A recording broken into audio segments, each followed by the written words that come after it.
لله نحمده ونستعينه ونستغفره ونؤمن به ونتوكل عليه ونعوذ بالله من شرور أنفسنا ومن سيئات أعمالنا من يهده الله فلا مضل له ومن يضلله فلا هادي له ونشهد أن لا إله إلا الله وحده لا شريك له ونشهد أن سيدنا ومولانا محمدا عبده ورسوله صلى الله عليه وعلى آله وأصحابه وأزواجه وذرياته وسلم تسليما كثيرا كثيرا. أما بعد فأعوذ بالله من الشيطان الرجيم. بسم الله الرحمن الرحيم. لقد كان لكم في رسول الله أسوة حسنة لمن كان يرجو الله واليوم الآخر وذكر الله كثيرا. محترم حضرات، بھائیوں، بزرگوں، دوستوں، آپ حضرات کے سامنے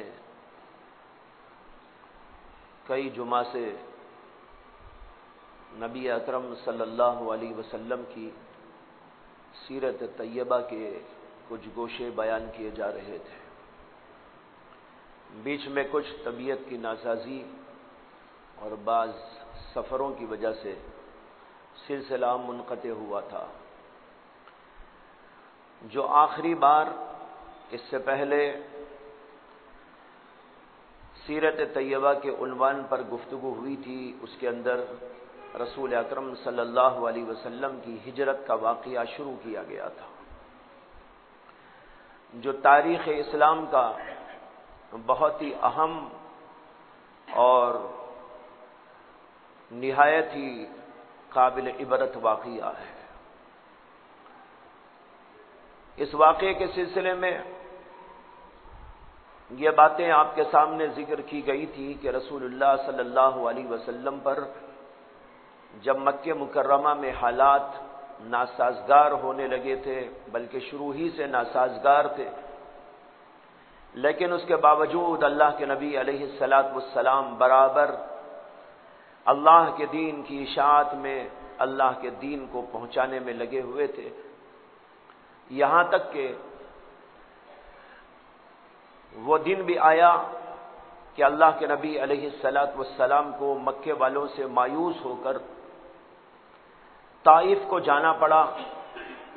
لیکن طائف میں بھی لوگوں کے انداز دیکھ کر، بے رخی کو دیکھ کر اللہ کے نبی علیہ السلام پھر مکہ مکرمہ میں واپس تشریف لے آئے اور برابر اپنے کام کے اندر لگے رہے، یہاں تک کہ سن 10 ہجری میں حج کے موقع پر اللہ کے نبی علیہ السلام مینا میں چند لوگوں سے ملاقات کرتے ہیں جو مدینہ منورہ سے آئے تھے، اور مدینہ منورہ کا نام اس وقت میں یثرب تھا.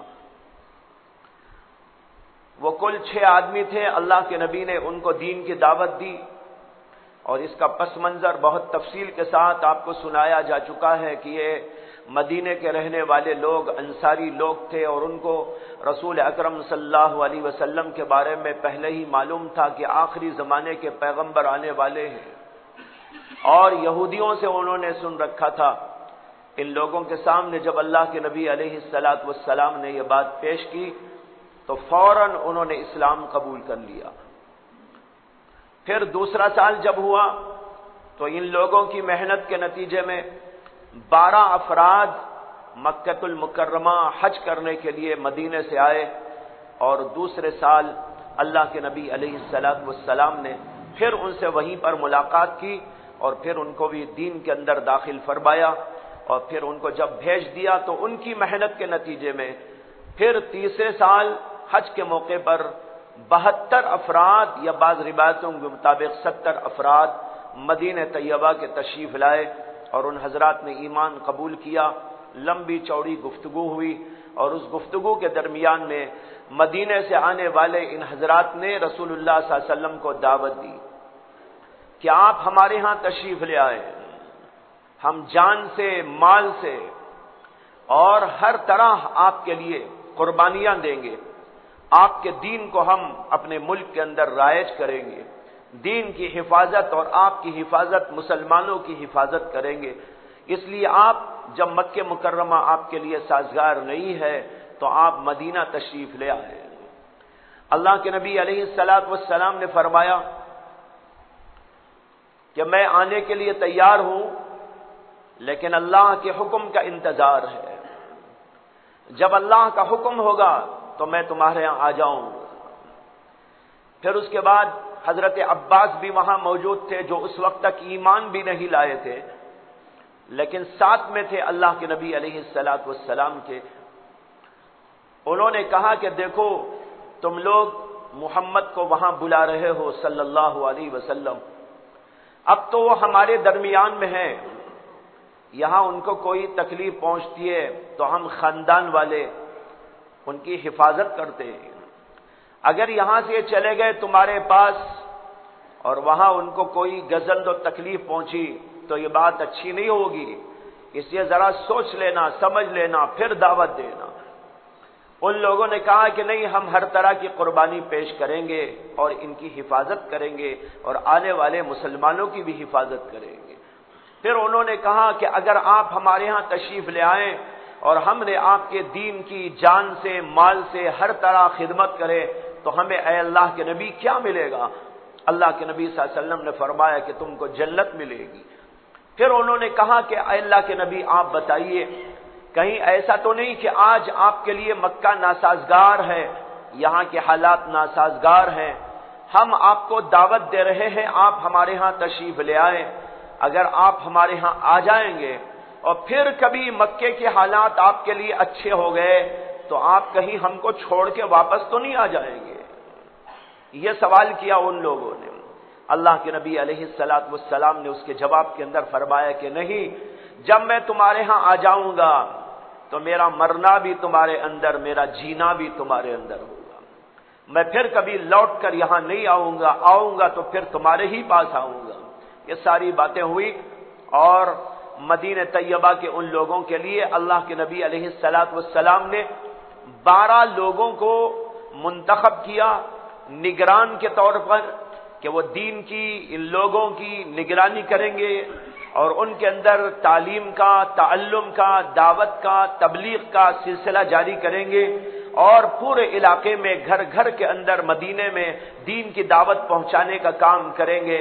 12 نقبہ کو اللہ کے نبی علیہ الصلوۃ والسلام نے منتخب کیا اور ان کو وہاں سے واپس بھیج دیا۔ یہ لوگ مدینہ چلے گئے اور اللہ کے نبی علیہ الصلوۃ والسلام انتظار میں تھے۔ مدینے کے اندر یہ ہوا کہ یہ 12 نقبہ جا کر وہاں کے لوگوں کے درمیان میں محنت کرنے لگے، یہاں تک کہ تقریباً اکثر بیشتر انصاری صحابہ، انصاری لوگ اسلام کے اندر داخل ہو گئے۔ چند لوگوں کو چھوڑ کر اکثر بیشتر انصاری لوگوں نے دین اسلام کو قبول کر لیا۔ ادھر تو یہ سلسلہ جاری تھا اور مکہ المکرمہ میں اللہ کے نبی علیہ الصلوۃ والسلام انتظار میں تھے کہ آپ کو اجازت دی گئی کہ آپ اپنے صحابہ کو اجازت دے دیں، جو لوگ مکہ مدینہ جانا چاہتے ہیں وہ مدینہ چلے جائیں۔ اللہ کے نبی علیہ الصلوۃ والسلام نے صحابہ کے درمیان میں یہ اعلان کر دیا، جو لوگ یہاں رہنے سے تکلیف محسوس کر رہے ہیں اور سبھی محسوس کر رہے ہیں، جو جانا چاہتے ہیں وہ مدینہ چلے جائے۔ چنانچہ اب اس کے بعد صحابہ کرام آہستہ آہستہ مکے کو خیرباد کہہ کے مدینے کا رخ کرنے لگے۔ سب سے پہلے جو وہاں سے نکلے تھے وہ حضرت ابو سلمہ تھے۔ ابو سلمہ نے اپنی بیوی ام سلمہ کو اور اپنے چھوٹے سے بچے سلمہ کو لے کر مدینہ طیبہ جانے کی تیاری کی اور مکے سے باہر نکلے، لیکن وہ نکلنا چاہ رہے تھے، اتنے میں مکے کے لوگ آ گئے اور ام سلمہ کے خاندان والے آ گئے اور آ کر کہنے لگے یہ لڑکی ہمارے خاندان کی، ہم اس ملک سے باہر اس کو جانے نہیں دیں گے، اگر تم جانا چاہتے ہو تو چلے جاؤ، لیکن یہ بچہ نہیں جائے گا اور ہماری یہ بچی نہیں جائے گی۔ انہوں نے حضرت ام سلمہ کو بھی اور بچے کو چھین لیا اور ابو سلمہ وہاں سے نکل کر تنے تنہا مدینے کی طرف تشریف لے گئے۔ حضرت ام سلمہ کا حال یہاں پر یہ ہوا کہ اپنے شوہر کی یاد میں روتے روتے ان کا حال بے حال ہو گیا، اور بچے کو بھی ماں سے ان لوگوں نے جدا کر دیا، بچے کو ایک طرف لے جا کے رکھ دیا، ماں ام سلمہ کو ایک طرف ڈال دیا، نہ کھانا ہے نہ پینا ہے نہ رہنا سہنا ہے، بڑی حالت عجیب و غریب تھی، وہ روتی رہی یہاں تک کہ بہت ہی حالت خستہ و خراب ہو گئی۔ تو ایک صاحب نے دیکھا کہ ان کی حالت ایسی ہے تو انہوں نے پھر ان کو وہاں سے نکالا اور لے جا کر مدینہ طیبہ میں ابو سلمہ کے پاس میں چھوڑ دیا۔ اسی طرح پھر اس کے بعد یہ کے بعد دیگر صحابہ نکلتے رہے، لوگ ان کو مارتے تھے، پریشان کرتے تھے، مال ان کا چھین لیتے تھے۔ حضرت صہیب روم سے آئے تھے، وہ مکہ مکرمہ بہت پہلے کبھی اسلام میں وہ داخل ہو چکے تھے، اب وہاں سے مدینہ طیبہ جانا چاہ رہے تھے، ان کا مال چھین لیا مکے والوں نے اور ان سے کہا کہ اے صہیب، تم روم سے جب آئے تھے تمہارے پاس مال نہ تھا، جو کچھ کہ تم نے مال کمایا یہ مکے کی سرزمین پہ تم نے کمایا ہے، اس لیے مکے کا یہ مال باہر جانے ہم نہیں دیں، تم جانا ہو تو تنے تنہا چلے جاؤ۔ چنانچہ حضرت صہیب رومی نے سارا مال انہی کے حوالے کر دیا اور نہتے وہاں سے نکل کر صرف اس لباس پر جو ان کے جسم مبارک پر تھا تنے تنہا وہاں سے تشریف لے گئے۔ ایسے حالات کے اندر حضرات صحابہ کوچ کر رہے تھے، کوئی اپنے بچوں کے ساتھ، کوئی اپنی بیوی کے ساتھ، کوئی خاندان کے اور لوگوں کے ساتھ، اور کوئی تنہا، اور کوئی دو چار افراد مل کر۔ حضرت عمر نے بھی وہاں سے کوچ کیا اور ان کے ساتھ کئی افراد شامل ہو گئے تھے، اور اس طریقے پر یک بعد دیگرے مکہ مکرمہ ان صحابہ کرام سے خالی ہونے لگا اور ان کے گھروں پہ تالے پڑے ہوئے ہیں، ویرانی نظر آ رہی ہے۔ ایک بار یہی صورتحال کے لوگ نکل رہے ہیں، چلے جا رہے ہیں، ابو جہل اور عتبہ نے کھڑے ہو کے یہ تماشا دیکھا اور عتبہ نے بڑے افسوس کے ساتھ میں کہا کہ یہ گھر جو کبھی آباد تھے اب ویران ہو گئے، یہ دنیا بھی ایک دن ویران ہو جائے گی۔ لیکن ابو جہل کہنے لگا یہ سارا فساد جو یہاں مکے میں پیدا ہوا ہے یہ ہمارے ہی اس محمد کی وجہ سے ہوا ہے، اسی نے تفریق ڈال دی ہے، اسی نے ایسا کر دیا ہے۔ حضور اقدس صلی اللہ علیہ وسلم کو برا بھلا کہنے لگا۔ بہرحال یہ صورتحال پیدا ہو گئی، مکے کے گلی کوچوں میں ویرانی نظر آنے لگی، صحابہ منتقل ہو کر چلے گئے، اخیر میں صرف اور صرف 3 افراد مکہ مکرمہ میں باقی رہ گئے۔ ایک محمد الرسول اللہ صلی اللہ علیہ وسلم، دوسرے حضرت ابو بکر صدیق رضی اللہ تعالی عنہ، اور تیسرے حضرت علی کرم اللہ تعالی وجہہ۔ اور کچھ لوگ تھے جو کافروں کے پنجے میں تھے، ان کو نکلنے کی طاقت نہ تھی، نکلنے کی سکت نہ تھی، وہ وہاں سے کوچ کر کے جا نہیں سکتے تھے، اس لیے کہ ان کے اوپر روب داب وہاں کے کفار کا قائم تھا۔ ایسے لوگوں کو قرآن کریم نے مستضعفین کہا ہے، یعنی کمزور لوگ جو وہاں سے نکل کے جا نہیں سکتے تھے، جن کے پاس طاقت تھی، کچھ پوزیشن تھی، وہ تو چلے گئے اور جواب دے کے چلے گئے، مال کو لات مار کے چلے گئے، خاندان کو لات مار کے چلے گئے، لیکن کچھ ایسے بھی ضعیف اور کمزور لوگ تھے جن میں کچھ عورتیں بھی تھیں، جن میں کچھ مرد بھی تھے اور ان کے اندر کچھ بچے بھی تھے، وہ جا نہیں سکتے تھے۔ حضرت ابن عباس رضی اللہ عنہ بھی انہی مستضعفین میں تھے جو جا نہیں سکے تھے۔ تو ایسے کچھ لوگ تھے. ان چند لوگوں کو چھوڑ دینے کے بعد سارا مکہ مسلمانوں سے خالی ہو گیا. اب رہ گئے تو صرف یہ 3 حضرات محمد الرسول اللہ صلی اللہ علیہ وسلم. اس انتظار میں ہے کہ اللہ کا جب تک خاص حکم آپ کے لیے نہیں آئے گا آپ کو وہاں سے نکلنے کی اجازت نہیں. نبی کے لیے خاص پیغام آنا ضروری ہے. اللہ نے آپ کو حکم دے دیا تھا صحابہ کو اجازت دے دو جو جانا چاہتے ہیں چلے جائیں، لیکن اللہ کے نبی کے لیے ابھی تک اجازت نہیں دی. اسی آپ وہی موجود تھے. حضرت علی آپ کے خادم تھے، وہ آپ کے ساتھ لگے رہتے تھے. اور تیسرے حضرت ابو بکر صدیق کہ انہوں نے اللہ کے نبی سے پہلے ہی اجازت لے لی تھی کہ اے اللہ کے نبی جب آپ ہجرت کریں گے تبھی میں آپ کے ساتھ میں ہجرت کروں. یہ 3 کو چھوڑ کر سب چلے گئے. جب مکے کی یہ ویرانی یہ لوگ دیکھنے لگے تو ان کو خدشہ ہونے لگا مکے والوں کو کہ آج نہیں تو کل محمد صلی اللہ علیہ وسلم بھی یہاں سے چلے جائیں گے، ہمارے ہاتھ سے چھوٹ جائیں گے.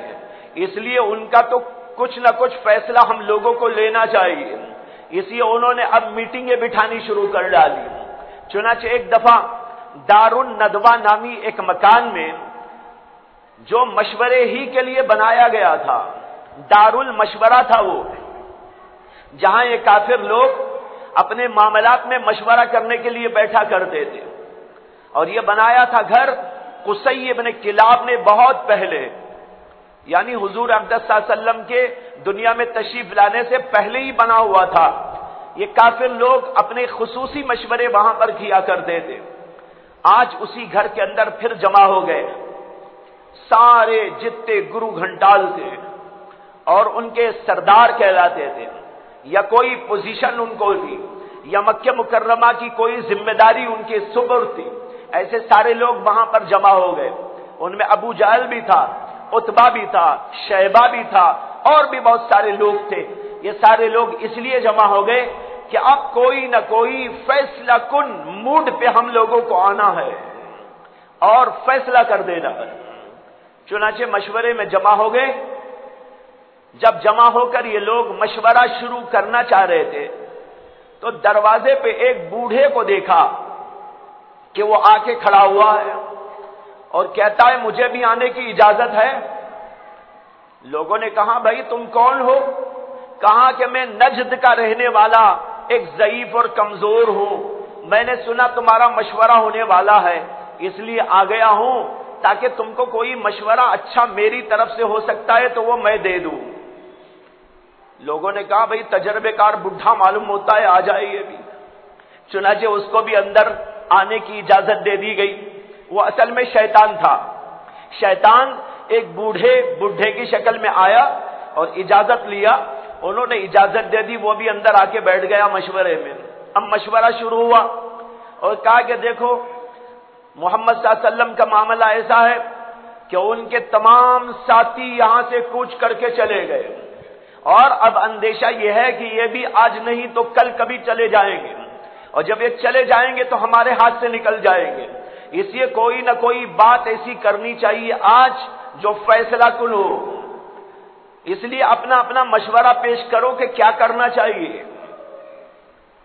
تو ایک مشورہ بعض لوگوں نے یہ دیا کہ ایسا کریں کہ محمد صلی اللہ علیہ وسلم کو پکڑ کر قید خانے میں ڈال دے. یعنی کسی گھر میں اس زمانے میں قید خانے الگ تو نہیں ہوتے تھے. قید خانہ سب سے پہلے جنہوں نے بنایا دنیا کے اندر وہ حضرت عمر بن خطاب رضی اللہ تعالیٰ عنہ ہے. اس سے پہلے قید خانہ نامی کوئی جگہ نہیں ہوتی تھی. بس کسی کو قید کرنا ہوتا تو کہیں بھی قید کر دیتے کسی بھی گھر کے اندر. لیکن مستقل ایک قید خانہ جیل جس کو کہتے ہیں اس کو دنیا میں سب سے پہلے بنانے والے حضرت عمر بن خطاب ہیں. حضرت عمر بن خطاب نے 50 چیزیں دنیا کے اندر ایجاد کی. بہت سارے نظام دنیا کے اندر انہوں نے ہی قائم کیے تھے، لیکن ہمارے مسلمانوں کو پتہ ہی نہیں ہے. وہ سمجھ رہے کہ شاید دنیا کا یہ پورا نظام انگریزوں نے بنایا ہے، دنیا کا یہ پورا نظام کافروں نے بنایا ہے. بھائیوں تاریخ پڑھو، اسلامی تاریخ پڑھو، اپنے بزرگوں کی تاریخ پڑھو. اندلس کی تاریخ پڑھو، صحابہ کی تاریخ پڑھو، اس تاریخ کے پڑھنے سے آپ کو پتا چلے گا کہ مسلمانوں نے اس دنیا کو اس طرح آباد کرنے میں کتنا بڑا اپنا حصہ لگایا۔ اس کے لیے وقت نہیں کہ اب میں اس موضوع پر گفتگو کروں، بہرحال اشارہ دیا میں نے۔ سب سے پہلے حضرت عمر رضی اللہ عنہ نے قید خانہ و جیل خانہ دنیا میں تیار کیا تھا تاکہ جس کو سزا دینی ہو وہاں لے جا کے رکھا جائے۔ بہرحال ان لوگوں نے کہا کہ محمد صلی اللہ علیہ وسلم کو، وہ تو صلی اللہ علیہ وسلم نہیں کہتے تھے، یہ میں کہہ رہا ہوں اور آپ کو بھی کہنا چاہیے، جب اللہ کے نبی علیہ الصلوۃ والسلام کا اسم گرامی آئے صلی اللہ علیہ وسلم، بڑی عقیدت کے ساتھ، بڑی محبت کے ساتھ، دل کی گہرائیوں کے ساتھ پڑھنا چاہیے۔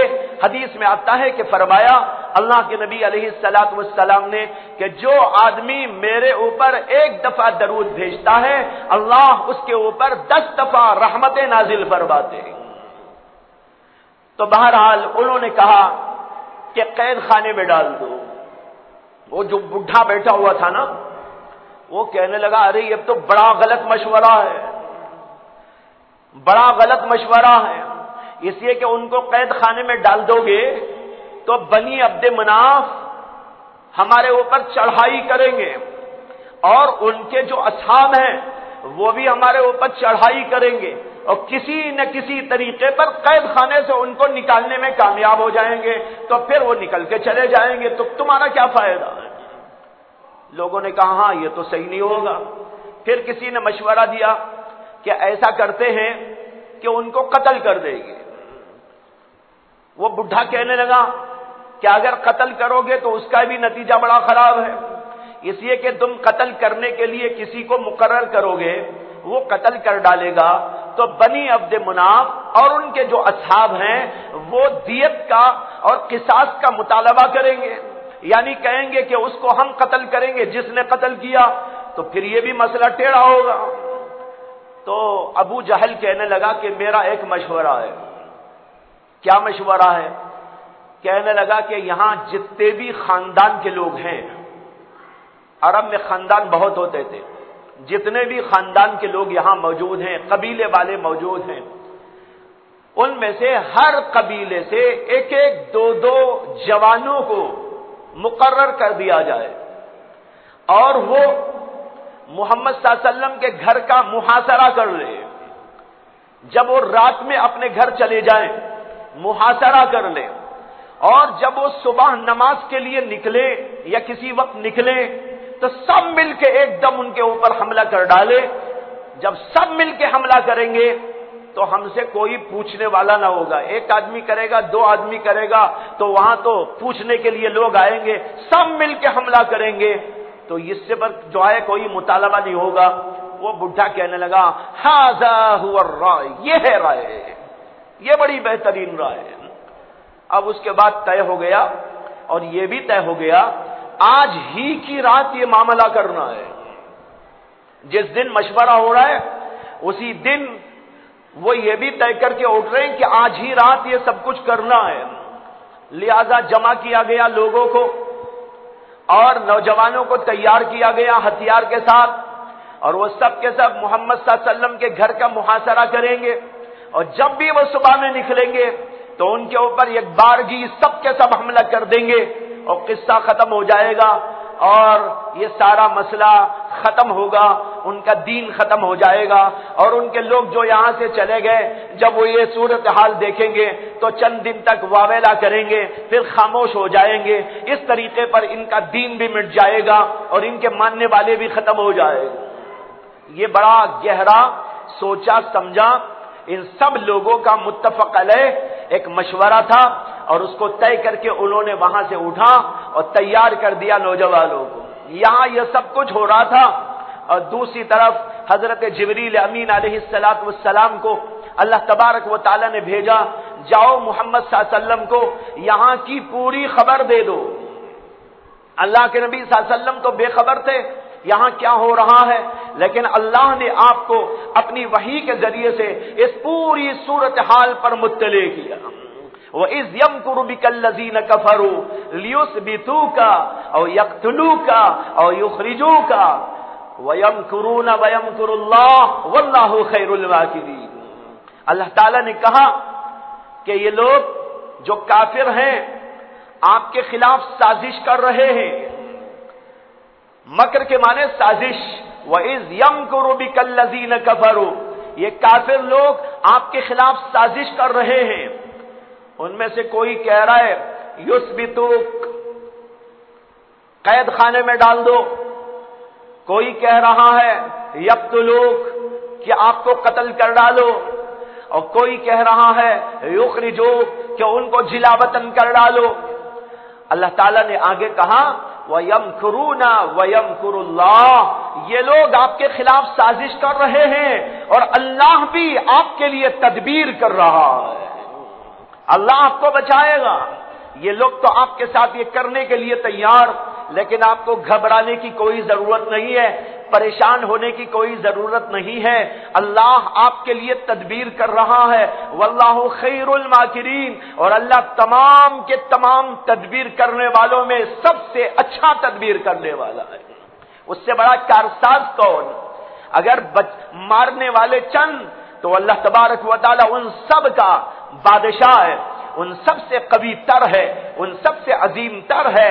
یہ لوگ تو عاجز و درماندہ ہیں، اور اللہ تو قدرت والا و طاقت والا ہے، یہ لوگ کیا کر سکتے ہیں؟ کرنے دو ان کو سازش، لیکن آپ کو مطلع کر دیا گیا۔ یہ صورتحال یہاں پر ہے۔ اللہ کے نبی علیہ السلام نے جبریل امین سے بات سننے کے بعد، اور انہوں نے یہ بھی کہا اللہ تبارک و تعالی آپ کو ہجرت کا حکم بھی دینے والے، لیکن ابھی قطعاً نہیں کہا گیا کب نکلنا ہے، کون سے ٹائم نکلنا ہے۔ اللہ کے نبی علیہ السلام نے سننے کے بعد رخ کیا، دوپہر کا وقت تھا۔ عام طور پر دوپہری کے وقت میں اللہ کے نبی علیہ السلام اپنے گھر ہی میں ہوتے تھے اور باہر نہیں نکلا کرتے تھے، لیکن آج دوپہری کے وقت میں جبکہ سورج کی شعاعیں تیز تھی، اللہ کے نبی علیہ السلام حضرت ابو بکر صدیق رضی اللہ عنہ کے گھر پہنچ گئے۔ حضرت عائشہ صدیقہ اس کی راویہ ہیں، اور اس وقت تک حضرت عائشہ صدیقہ کا حضور اقدس صلی اللہ علیہ وسلم سے نکاح نہیں ہوا تھا۔ وہ کہتی ہیں کہ اللہ کے نبی علیہ السلام ہمارے ہاں روزانہ تشریف لایا کرتے تھے، لیکن آج بے وقت آ گئے، یہ وقت آنے کا آپ کا نہیں تھا۔ حضرت ابو بکر صدیق رضی اللہ عنہ نے جب دیکھا اللہ کے نبی علیہ السلام بے وقت آئے ہیں، وہ سمجھ گئے کہ کوئی خاص مسئلہ ہے، کوئی خاص بات ہے، اسی لیے بے وقت آج تشریف لائے۔ دروازہ کھولا، اللہ کے نبی تشریف لائے۔ آنے کے بعد میں یہ پوری بات بتائی کہ ابو بکر ہم کو حکم ہونے والا ہے ہجرت کرنے کا، اور یہ لوگ اس طرح سازش کر رہے ہیں، اللہ نے مجھ کو اس بات کی اطلاع دی ہے، لیکن کب جانا ہے یہ ابھی طے نہیں، لیکن تم ہر وقت تیار رہنا۔ حضرت ابو بکر صدیق رضی اللہ تعالی عنہ نے کہا کہ یا رسول اللہ میں بھی تو چلوں گا آپ کے ساتھ۔ اللہ کے نبی نے کہا ہاں ہاں تم کو بھی میرے ساتھ میں چلنا ہے۔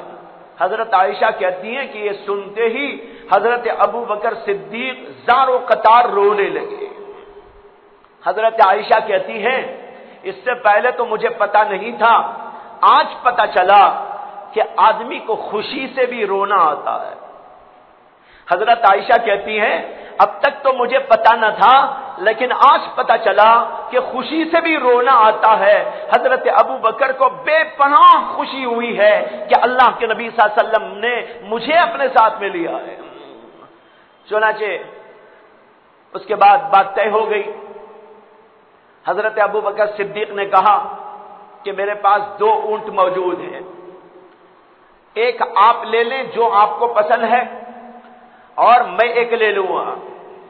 اللہ کے نبی صلی اللہ علیہ وسلم نے فرمایا کہ نہیں، میں اس کی قیمت دے کے لوں گا۔ حضرت ابو بکر صدیق نے فرمایا جیسے آپ کی مرضی ہو، میں نے تو پیشکش کر دی، لیکن اگر آپ قیمت دینا چاہتے ہیں تو مجھے انکار نہیں۔ کیوں اللہ کے نبی نے قیمت دینے کے لیے فیصلہ کیا؟ اس لیے کہ یہ بہت بڑی ایک عبادت تھی ہجرت۔ اللہ کے نبی چاہتے تھے اس ہجرت کے اندر میرا ہی مال لگے، کسی اور کا مال نہیں۔ چنانچہ بات طے ہو گئی۔ اللہ کے نبی علیہ الصلوۃ والسلام اپنے گھر تشریف لے گئے. پھر شام میں اپنے وقت پر حضرت علی رضی اللہ عنہ کے ساتھ اپنے مکان کے اندر تھے. وہاں پر جبریل امین علیہ الصلوۃ والسلام تشریف لائے اور کہا اللہ نے آپ کو حکم دیا ہے کہ ابھی آپ کو رات ہی رات ہجرت کرنا ہے، یہاں سے نکل جانا ہے، لیکن آپ کے گھر کے اطراف کافر لوگوں نے محاصرہ کر رکھا ہے. اللہ کے نبی گھر میں آنے کے بعد کافر لوگوں نے محاصرہ کر لیا تھا، چاروں طرف سے گھراؤ کر لیا تھا اور ہتھیار کے ساتھ وہاں پر کھڑے ہوئے تھے، اور یہ طے تھا باہر جو ہی نکلیں گے ہم ختم کر دیں گے. وہ ایسے وقت میں جبریل آ کر کہہ رہے ہیں کہ اللہ کا آپ کو حکم آ گیا ہے کہ اب آپ کو نکلنا ہے. دیکھیے اللہ کی عجیب حکمت، اللہ چاہتے تو پہلے بھی بھیج دیتے. حضرت ابو بکر کے گھر جب گئے تو وہیں سے بھی اللہ کہہ دیتے چلے جاؤ، لیکن اللہ کو اپنی قدرت بھی دکھانا تھا. میں بڑی قدرت والا ہوں، بڑی طاقت والا ہوں. جب سارے لوگ سازش کرتے ہیں میں بچانے پہ آؤں تو کوئی اپنی سازش میں کامیاب نہیں ہو سکتا. اب گھراؤ ہے، سب تاک رہے ہیں، جب نکلیں گے مار ڈالیں گے. اسی وقت جبریل کہہ رہے کہ اب آپ کو نکلنا ہے. اللہ کے نبی علیہ الصلوۃ والسلام نے حضرت علی سے کہا مجھے یہ حکم ہجرت کا آ گیا ہے، اب ایسا کرو میرے پاس لوگوں کی امانتیں موجود ہیں. یہ بھی دیکھو بڑا عجیب معاملہ ہے. اللہ کے نبی صلی اللہ علیہ وسلم کو لوگ مانتے تو نہ تھے، یعنی نبی اور رسول کو نہ مانتے تھے، مخالفت کرتے تھے اور اپنی اناد اور دشمنی کا پوری طرح مظاہرہ بھی کرتے تھے، لیکن اس کے باوجود ان کے پورے علاقے میں اللہ کے نبی سے بڑھ کر نہ کوئی سچا تھا نہ امانت دار تھا. اس لیے کافروں کو جب کوئی اپنی خاص امانت کسی کے پاس رکھنا ہوتی تو وہ دیکھتے تھے، لیکن کوئی نظر نہ آتا تھا محمد الرسول اللہ صلی اللہ علیہ وسلم کے سوا. اس لیے وہ اللہ کے نبی کے پاس لا کر اپنی امانتیں رکھتے تھے. اللہ کے نبی صلی اللہ علیہ وسلم نے فرمایا یہاں امانتیں موجود ہیں، اس کے اوپر دیکھ لو یہ ان کی امانت، یہ ان کی امانت، یہ فلاں فلاں کو تمہیں پہنچا دینا ہے صبح میں تو ابھی نکل جاؤں گا اور تم میری چادر لے کر میرے بچھونے پہ سو جانا، لیکن گھبرانا نہیں، ڈرنا نہیں. اللہ تمہاری حفاظت کرے گا جیسے کہ میری حفاظت کرے گا. حضرت علی کرم اللہ تعالی وجہہ جن کو کہا جاتا ہے شیر خدا، واقعی شیر تھے. ایسے موقع پر جبکہ وہ جان رہے کہ سب اللہ کے نبی کو ختم کرنے تلے ہوئے یہاں موجود ہیں اور اللہ کے نبی صلی اللہ علیہ وسلم نکل جائیں گے، میں تنہا یہاں رہ جاؤں گا اور وہ ہو سکتا ہے کہ سب مل کے مجھ کو مار ڈالے، لیکن اللہ کے نبی علیہ الصلوۃ والسلام کی بات پر یقین بھی ہے اور اللہ نے جو ہمت اور طاقت اور بہادری و شجاعت دی اس کا بھی یہ کرشمہ ہے کہ انہوں نے اللہ کے نبی صلی اللہ علیہ وسلم کے بستر مبارک پر سونے کو گوارا کیا، چادر اوڑھ کے سو گئے. لوگ جو ہے کبھی کبھی جھانک کے بھی دیکھتے تھے، سمجھتے تھے کہ اللہ کے نبی سو رہے ہیں، ابھی جب اٹھ کر باہر نکلیں گے تو ہم ان کو مار ڈالیں گے، لیکن اندر گھسنے کی ان لوگوں نے کوشش نہیں کی. یہ بھی ایک بات ہے کہ ان لوگوں نے باہر سے کھڑے ہو کر جھانک ٹانک تو کیا، لیکن کسی نے یہ ہمت نہ کی کہ گھر کا دروازہ کھول کے گھس جائیں. اس لیے کہ عرب کے دستور کے مطابق کسی آدمی کا زنانہ مکان کے اندر گھسنا بہت برا سمجھا جاتا تھا. اگرچہ وہ کافر تھے لیکن گھروں کے اندر گھسنے کی ان کو عادت نہیں تھی. اتنی شرافت تو ان میں بھی تھی، لیکن آج کا دور ایسا آیا کہ یہ شرافت مسلمانوں سے ختم ہو گئی. دیکھو کافر ہیں، بڑے بدبخت ہیں، جہنمی ہیں، لیکن دنیاوی لحاظ سے اتنا ادب اور لحاظ ان کو بھی ہے کہ کسی کے مکان میں گھسنا نہیں چاہیے. بہرحال اللہ کے نبی علیہ الصلوۃ والسلام جبریل امین کے حکم کے مطابق تیار ہو کر وہاں سے نکلتے ہیں کافروں کے درمیان سے. کیسے نکلتے ہیں؟ روایات کے اندر آتا ہے کہ آپ نے ایک مٹھی بھر کے مٹی لے لی اور پھر سورہ یاسین کی ابتدائی آیتیں پڑھتے ہوئے پھونک ماری اور جتنے کافر وہاں چاروں طرف کھڑے ہوئے تھے ان کی طرف اس طرح پھینک ڈالا. وہ ایسا ہوا کہ وہ ہر ایک جو وہاں موجود تھا اس کی آنکھ کے اندر جا کر پڑ گئی. وہ مٹھی بھر خاک جتنے وہاں لوگ موجود تھے یہ اللہ کے نبی کا معجزہ تھا، اللہ کی قدرت کا کرشمہ تھا. جتنے لوگ وہاں موجود تھے سب کی آنکھوں میں وہ مٹی پڑ گئی اور سب ملتے رہ گئے اور اتنے میں اللہ کے نبی بیچ میں سے ہی نکل کے چلے گئے اور کسی کو پتا تک نہ چلا کہ یہاں سے آپ نکل کے چلے گئے. اب لوگ سوچتے ہی رہے کہاں سے آئی مٹی، کچھ اڑ گئی، شاید ہوا چلی ہوگی. اسی طرح سب کے سب آنکھیں ملتے ہوئے رہ گئے. اللہ کے نبی علیہ الصلوۃ والسلام آنن فانن وہاں سے نکلے اور ابو بکر صدیق رضی اللہ تعالیٰ عنہ کے مکان کی طرف چلے گئے. یہ لوگ اسی انتظار میں ابھی وہاں بیٹھے ہیں کہ صبح ہوگی تو نکلیں گے، صبح ہوگی تو نکلیں گے، اور جب صبح ہوگی وہ نکلیں گے تو ہم ایسا کریں گے ایسا کریں گے. ادھر یہ ہوا کہ اللہ کے نبی علیہ الصلوۃ والسلام پہنچ گئے حضرت ابو بکر صدیق رضی اللہ تعالیٰ عنہ کے مکان پر.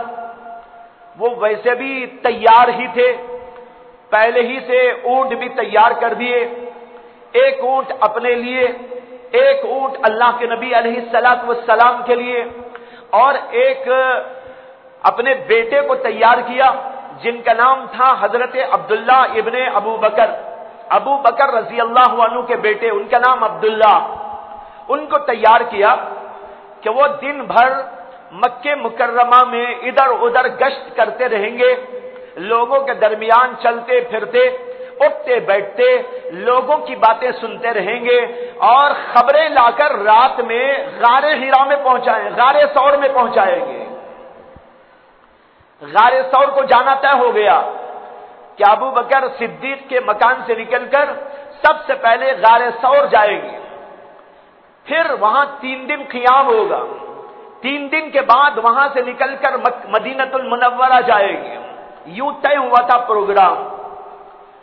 حضرت ابو بکر صدیق نے اپنے بیٹے سے کہا کہ بیٹا تم یہاں گشت کرتے رہنا، لوگوں کے درمیان جو جو باتیں ہوتی رہتی ہیں، جو جو پلان یہاں بنتے رہتے ہیں وہ ہمیں آ کے غار ثور میں رات میں سلا دینا. اور اپنے غلام عامر ابن فہیرہ کو تیار کر دیا کہ وہ ابو بکر صدیق کی بکریاں چراتے تھے. ان سے کہا کہ تم دن میں ادھر ادھر بکریاں چرایا کرو اور رات میں غار ثور آ جانا، وہاں دودھ نکال کر بکریوں کا ہم کو پلا کے چلے جانا. یہ کھانے کا انتظام کر دیا. اور ایک بات یہ طے کر دی کہ ایک شخص تھا یہودی اور وہ معمولی مزدور تھا اور راستوں سے کچھ واقف تھا، راستے جانتا تھا کہاں کہاں کیسے کیسے جاتے ہیں. اور اس کے لیے یوں طے کر دیا گیا، اس کا نام تھا عبداللہ ابن اریقط، یہودی تھا. اس کے لیے طے کیا کہ وہ اپنے اونٹ پر بیٹھ کر ہماری رہبری کرے گا اور مدینہ منورہ کا راستہ دکھائے گا.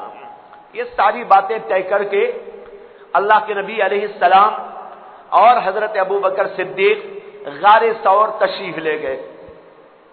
غار ثور میں جب چلنے لگے غار ثور کی طرف تو حضرت ابو بکر صدیق عجیب بے قراری کی حالت میں تھے. ان کی بے قراری دیکھی نہیں جاتی تھی.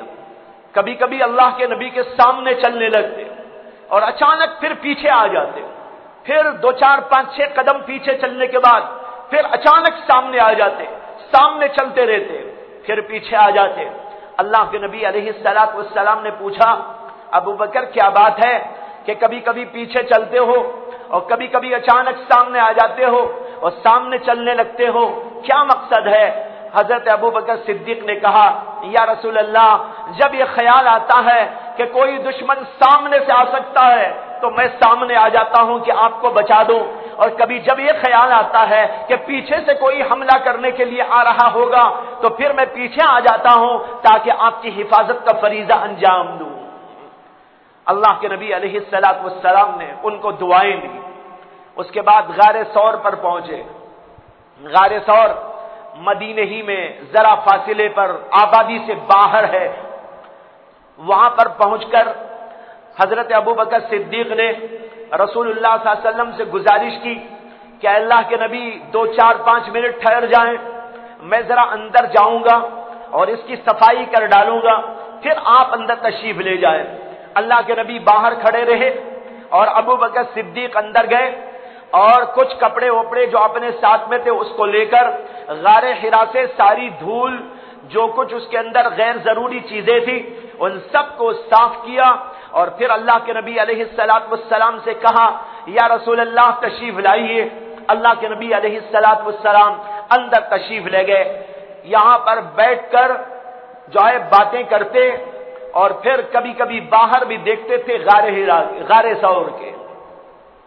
ادھر تو یہ ہوا قصہ، اور ادھر اللہ کے نبی علیہ الصلوۃ والسلام کے گھر کے پاس جو کافر لوگ آپ کے انتظار میں کھڑے ہوئے تھے، رات ہی میں ایک آدمی کہیں ادھر سے اتفاقاً آیا اور اس نے کہا بھائی یہاں کیا کر رہے ہو تم لوگ؟ انہوں نے کہا ہم محمد کے انتظار میں ہیں۔ اس نے کہا محمد کے انتظار میں؟ میں نے تو محمد کو وہاں دیکھا ہے، وہاں جا رہے تھے وہ۔ انہوں نے کہا یہ ویسے ہی کوئی بات ہوگی۔ حضور صلی اللہ علیہ وسلم جو گئے اس آدمی نے دیکھ لیا تھا اور اس نے ان کو بتایا تو انہوں نے اسے توجہ نہیں دی۔ انہوں نے کہا نہیں کیسے، ہم تو یہیں کھڑے ہوئے، کہاں گئے ہو؟ وہ تو اندر ہے، تم نے کسی اور کو دیکھ لیا ہوگا۔ بہرحال وہ کھڑے رہے یہاں تک کہ جب صبح ہوئی تو باہر تشریف لائے حضرت سیدنا علی ابن ابی طالب رضی اللہ تعالیٰ عنہ۔ ان لوگوں نے پوچھا کہاں ہے محمد؟ انہوں نے کہا مجھے تو پتا نہیں کہاں، میں اندر تھا، میں سو گیا تھا، ابھی اٹھ کے آ رہا ہوں۔ اب وہ لوگ ہڑبڑانے لگے اور کہنے لگے وہ رات میں جس نے کہا تھا نا وہ بات سچی معلوم ہوتی ہے، لیکن ہم نے تو توجہ نہیں دی۔ اب یہاں پر پھر دوبارہ یہ سب لوگ بیٹھک کرتے ہیں اور کہتے ہیں کہ اب کیا کرنا چاہیے۔ یہ جتنے تھے وہ تو وہاں کے نوجوان لوگ تھے، لیکن ان کے جو گرو گھنٹال تھے ان لوگوں کو جمع کیا گیا، مشورہ کیا گیا کہ وہ تو ہمارے ہاتھ سے چھوٹ کے نکل گئے ہیں، پتہ نہیں کہاں چلے گئے ہیں۔ علی تو موجود تھے لیکن وہ کہتے ہیں مجھے پتہ نہیں، اب کیا کیا جائے؟ ان لوگوں نے کہا کہ پھر تو لوگوں کو دوڑایا جائے، چہار طرف جہاں جہاں راستے گزرتے ہیں وہاں دوڑایا جائے لوگوں کو، کہ جو آدمی بھی ان کو زندہ یا مردہ پکڑ کے لائے گا اسے 100 اونٹ دیے جائے گے۔ یہ اس زمانے میں بہت بھاری بھرکم چیز تھی۔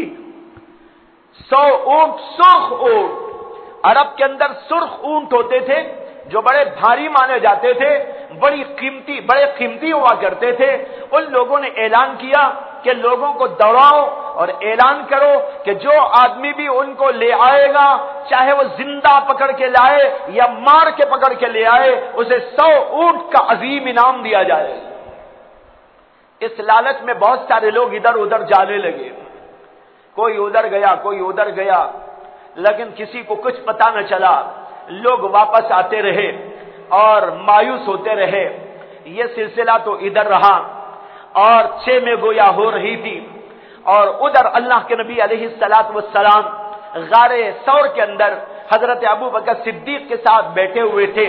ان لوگوں میں سے کوئی اللہ کے نبی کو تلاش کرتے کرتے پہنچ گیا تھا غار ثور تک بھی۔ حضرت ابوبکر صدیق جو بیٹھ کے باہر ایسا دیکھ رہے تھے غار کے دروازے سے، تو حضرت ابوبکر صدیق نے بعض لوگوں کا پیر دیکھ کر کہا یا رسول اللہ یہ فلاں کا پیر ہے، یہ فلاں کا پیر ہے، یہ لوگ تلاش کرتے کرتے ہمیں یہاں بھی آ گئے ہیں، اگر انہوں نے ذرا سا بھی سر یہاں جھکایا تو ہم نظر آ جائیں گے اندر۔ لیکن اللہ کی بھی عجیب قدرت، جس اللہ نے محمد صلی اللہ علیہ وسلم کو گھر کے اندر سے باہر اس طرح نکالا کہ وہاں کافروں کا محاصرہ تھا، اور کوئی آپ کو دیکھ نہ سکا. یہاں کیسے دیکھ سکتا تھا؟ اللہ کے نبی علیہ السلام نے فرمایا حضرت ابو بکر صدیق رضی اللہ تعالی عنہ سے اللہ ہماری حفاظت کرے گا. لا تحزن ان اللہ معنا، فکر نہ کرو، غم نہ کرو، اللہ ہمارے ساتھ میں. یہ یقین حضرت ابو بکر صدیق نے سنا تو ان کو بھی تسلی ہو گئی. بعض روایتوں میں آتا ہے کہ جب اللہ کے نبی علیہ السلام غار ثور کے اندر تشریف فرما تھے تو وہاں پر اللہ تبارک و تعالی نے اپنی قدرت قاہرہ سے کچھ عجیب و غریب چیزیں پیدا کر دی. ایک تو یہ ہوا کہ اچانک وہاں ایک درخت اگ گیا اور غار ثور کے دروازے کے پاس، جس کی وجہ سے گزرنے والے جھانکے تو صاف طور پر نظر نہیں آ سکتا تھا. اچانک اللہ تعالیٰ نے ایک درخت پیدا فرما دیا. دوسرا کام یہ کہ وہاں پر کچھ کبوتروں کو بھیج دیا، کبوتریوں کو بھیج دیا، اور ان کبوتریوں نے وہاں پر انڈے ڈال دیے تھے اور وہ اس کو سینکتے ہوئے بیٹھی ہوئی تھی. اور تیسری بات یہ ہوئی کہ غار ثور کے دروازے پر مکڑیوں نے جالا تان دیا.